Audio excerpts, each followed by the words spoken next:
Hello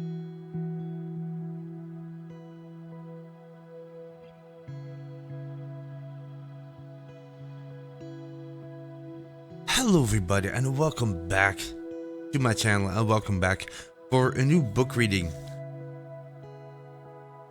called Gulliver's Travels. Here we go, chapter 1. A Voyage to Lilliput. I was born in Nottinghamshire. I was the third of 5 sons. My father was not a rich man, but he was able to send me to Cambridge University, where I studied for 3 years. When I left college, I continued my studies and became a doctor, but I always wanted to travel. And so I made several voyages as a ship's doctor. When I married my wife Mary, however, I planned to stay at home for a while. But after a few years I discovered I was not earning enough money for my patients. So I decided to go to sea again, and this time I joined a ship sailing to the islands in the South Pacific Ocean. We started our journey from Bristol on May 4th, 1699. At first our voyage went well. We sailed across the Atlantic, around the coast of Africa, and into the Indian Ocean. But before we could reach the Pacific, a violent storm hit us and drove us to the northwest of Tasmania. The wind drove our ship onto a rock, which broke the ship in half. Some of the sailors and I managed to get a boat into the water and we rowed away to look for land. But when we were too tired to row anymore, a great wave hit our small boat and we all fell into the sea. I do not know what happened to my companions, but I suppose they were all drowned. The wind and waves pushed me along as I struggled to keep my head above water. I became very tired and soon felt I could not swim anymore. Luckily, just then my feet touched the ground. I walked out of the sea and onto a beach, but there was no sign of any people or houses. I was so exhausted that I lay down and went to sleep. When I woke up the next morning, I tried to get up, and I could not move. I was lying on my back and my whole body, my arms and legs were strongly fastened to the ground. Even my hair, which was long and thick, was tied to the ground. The sun began to grow hot, and I was very uncomfortable. Soon I felt something alive moving along my leg and up my body to my face, and when I looked down, I saw a very small human being, only 15 centimeters tall. He had a bow and arrow in his hand, and there were 40 more of these little men following him. I was so surprised that I gave a great shout.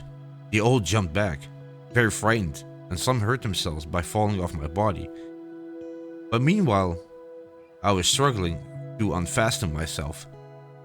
But just as I managed to pull my left arm free from the ropes, I felt 100 arrows land on my free hand, and more arrows on my face and body. This was very painful and made me cry aloud. I lay quietly to see what would happen next. When they saw I was no longer struggling, they quickly built a platform next to my head. An official climbed up there to speak to me. Although I could not understand his language, I understood that they would be friendly towards me if I did not try to harm them. By now, I was extremely hungry, so I used sign language to beg the official for food. He seemed to understand me because immediately ladders were put up against my sides and little men climbed up with baskets of food and drink. They were surprised on how much I could eat and drink. In just one mouthful, I ate 3 of their meat dishes and 3 of their loaves of bread. I drank 2 of their barrels of wine and was still thirsty, because that was only half a liter. While they were bringing me food, I wondered whether to pick up a handful of the little men and throw them to their deaths, but I was afraid they would shoot at me again. And anyway, I was grateful for their kindness in giving me food and drink, so I did not move. After some time, another official climbed up to the platform and spoke to me. From his signs, I understood that they were going to move me. The king of this country, which was called LILLIPUT, had ordered his people to carry me to the capital city, about a kilometer away. I made signs to ask whether I could be untied, but the official politely refused. While I was eating, a platform had been prepared to carry me. The people of Lilliput, known as Lilliputians, are very intelligent and clever with their hands. For me, 500 men built a special wooden platform with 22 wheels. 900 of the strongest men worked for about 3 hours to lift me up onto the platform. And 500 of the king's largest horses, each 11.5 centimeters high, pulled me to the capital. I did not know about any of this, because they had put a sleeping powder in my wine, and I was in a deep sleep. The king decided I would stay in the largest available building just outside the city gates. Its door was only a meter high and half a meter wide, so I could only just get inside on my hands and knees. The guards put 91 chains on my left leg so that I could not escape. Then they cut the ropes that tied me, and I was able to get to my feet. As I stood up, I heard cries of astonishment all around me. I felt rather miserable, but at least I could walk about now in a 2-meter circle.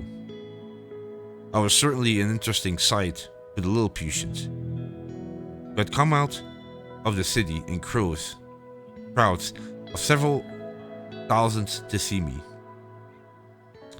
Now I had a good view of the countryside.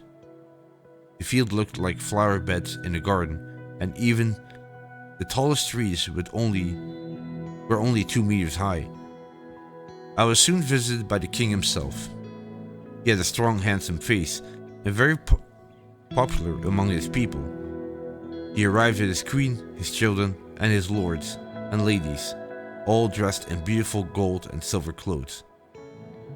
In order to make conversation easier, I lay on my side so that my face was close to them. I spoke to him in all the languages I knew, but we still could not understand each other. The king ordered his people to make me a bed, using 600 Lilliputians' beds. It was not very comfortable, but it was better than sleeping on the stone floor. He ordered crowds of sightseers to go back to their houses, so that the work of the country could continue and I could not be annoyed. For a long time, he discussed with his lords, in private, what should be done with me. I was told all this later by a good friend of mine. Clearly, such a large person could be a danger to his small people. At least, it was decided that, as I have behaved so well up to now, I would be kept alive. Food and drink would be brought to me every day from all the villages. 600 people would be my servants, 300 men would make me a new suit, and 6 teachers would teach me their language. And so in about 3 weeks I began to speak the language of Lilliput. The king often visited me, and every time he came I asked him to take off my chains. He explained that first I must promise not to fight against Lilliputians or hurt Lilliputians, and that I must be searched for weapons. I agreed to both these things and carefully picked up 2 of his officers in my hands. I put them first in one pocket, then moved them to all my other pockets, except two which I kept secret. As they searched, they wrote down in a notebook details of all the things they found. Afterwards, I read some of their reports. In the second coat pocket, we found two very large pieces of wood, and inside them were great pieces of metal, very sharp. In another pocket, there was a most wonderful engine at the end of a long chain. The engine was inside a huge round container, which was made half of silver and another half of metal. This second metal was very strange, as we could see through it to some mysterious writing and pictures. The engine made a continuous loud noise. The officers could not guess what these things were, but they were, of course, my two pocket knives and my watch. They also found my comb, a purse with several gold and silver coins, my gun and bullets. The king wanted to know what the gun was used for. Bring it out, he ordered me, and show me how it works. I took the gun out and put the bullet into it. Don't be afraid, I warned the king.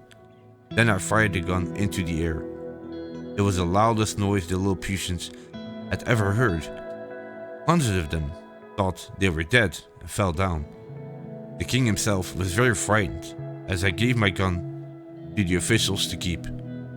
I warned them to be careful with it. They allowed me to keep all my other things, and I hoped that one day, soon, I would be free.